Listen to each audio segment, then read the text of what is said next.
Veritas Files here.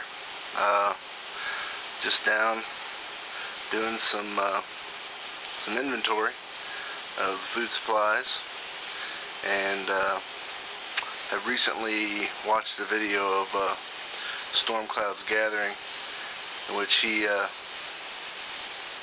addressed Christians specifically, and talked a little bit about the difference they might be able to make with regard to the coming one world government that most people in this movement, Christian or not, believe is coming.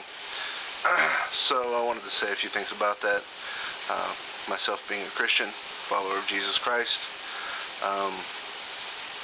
but also wanted to, kind of give an update on the food supply situation.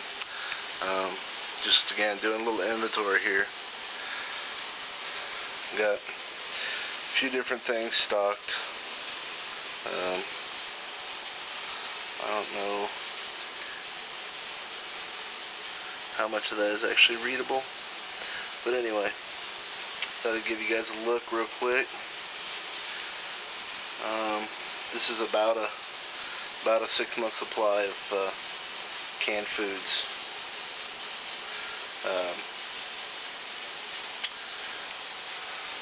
Nothing too fancy, just sort of the bare essentials of what you need in a circumstance like this, or like what we're going to be facing in the relatively near future.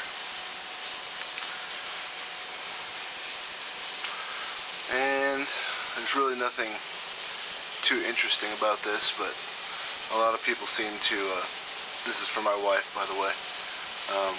I probably won't partake in the Diet Coke so much. And you'll notice there's a few things missing, a few things that actually just went upstairs this week, and since I don't get paid till next week, they won't be replaced until then. There's one of the missing items now. So anyway, got some of the vitamin supplies down here as well. All those are good to have, especially for the ladies, for anybody with any health issues or possibility of health issues. You want to have some of those things. I've got 2 more buckets of lentils currently in a different location, so they're not out here. And there's another missing item. Ravioli went upstairs. So, and yet another missing item. That's usually there's 3 or 4 cases of water there. So 2 of those just went upstairs, and so I need to replace the 3 of them altogether. Been a little remiss. And a few other things, kind of doing a little inventory on counts. All of this is good, or doable, but I would just say, probably avoid the scrambled eggs. They're not so good. Again, guys, for the ladies, I know it's upside down, but you need to be aware of certain needs, and you don't know how much of that you're going to need, so get as much of it as you can. It can be used for other things. And again, more Mountain House of different kind. This is just beef stroganoff and chicken teriyaki with rice. And let's see if I can show this without giving myself a hernia here. Some first aid supplies. Nothing big. I've got 2 more of those to get. And my attempt at a year's supply worth of picnic supplies. I'm getting there. I've got about close to 300 days worth, so for the people I suspect will be eating at my house. And of course, let's not forget there are other areas that I'm not quite so keen on showing. Many of you can understand that. But just things you might need.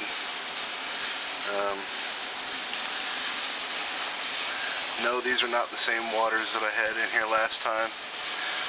They have in fact been cycled through.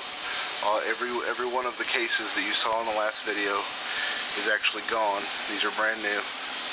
Well, not brand new, but close to brand new. Anyway, let me go ahead and address what I was going to address to begin with, and that is, how helpful can Christians be in helping to avoid or resist what's coming? Man, there's so much that could be said. I may end up doing another separate video on this later.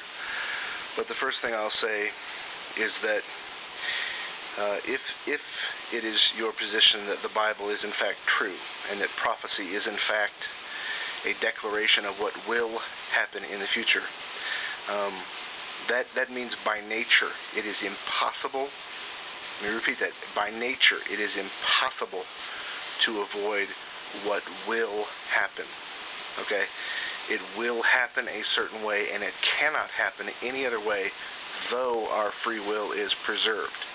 Now that gets into some fairly deep philosophical weeds, which I will not wade into at this point, but the point is, in terms of avoiding the future through Christian action or anyone else's actions, that is not possible. In terms of resistance, I am sympathetic to his experience, his point of view, where he gets exasperated with his parents for kind of having a resigned attitude toward what's going to happen. Oh, the rapture's coming, I'll just live my life as an example and die gracefully, die with honor. Well, this is the attitude of some Christians. I will tell you that it's unbiblical. There is no call to give up and simply die. Now, yeah, there is a point at which you're captured. There is no significant way that you can physically resist. And yes, at that point, physical resistance becomes moot, irrelevant. At that point, you would want to use whatever faculties God has given you, whatever grace He has chosen to show you at the time, and reason with the people that have you. Paul did that with the Philippian jailer. He did that when he was in Rome.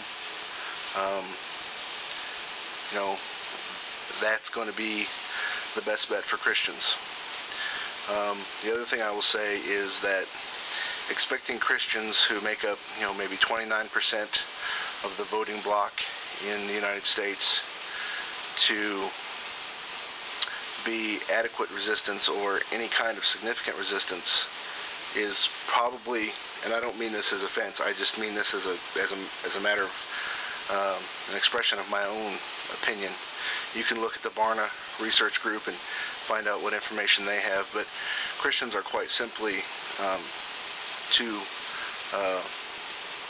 erratic, too divided in their worldviews. Most Christians or professed Christians don't even have a Christian worldview. They do not have a coherent worldview that squares with their own Bible. That being the case, it's probably not a good idea to expect them to behave in ways that are going to be sufficiently monolithic and right to actually have a massive impact on, or any significant impact on, how this will turn out. Having said that, every Christian who is a genuine and true believer in Jesus Christ should seek to share the gospel and to give mercy in a merciless world. And yes, we should resist what's coming as best we possibly can. Like I said, I may do a video on this again. There's a lot more that could be said. Thanks, guys. Appreciate it.